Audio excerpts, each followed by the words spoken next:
जो कादियानी हक़ के मुतलाशी हैं, अगर वो वाकई हक़ के मुतलाशी हैं, सच्चे तौर पे चाहते हैं कि खुदा ताला की रज़ा हमें हासिल हो और खुदा ताला के नज़र में हम एक सच्चे मुसलमान हों, तो उन्हें चाहिए कि जो दूसरे मुसलमान उलमा हैं उनकी बातें सुने, उनके जलसों में जाएं और उनकी तबलीगें सुने, उनकी किताबों का मुताला करें। वो सिर्फ़ कादियानी जमात की किताबों का मुताला नहीं करें। ज़ाहिर है कि दूसरी जो वो अपने हर एक अपने फेवर में लिखता है, वो दूसरी बातें लिखते ही नहीं हैं, असल बातें लिखते ही नहीं हैं।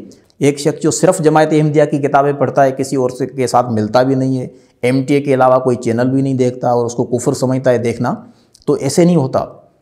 तो तब बातें वाज़ेह होंगी। जब मिर्ज़ा कादियानी खुद कहता है कि जब तुम दो चीज़ों का फ़र्क महसूस करना चाहो तो आपस में कंपेयर करो, फिर देखो कि कौन सी बेहतर है। तो तुम कादियानी को क्यों नहीं कंपेयर करते दूसरे इस्लाम के साथ?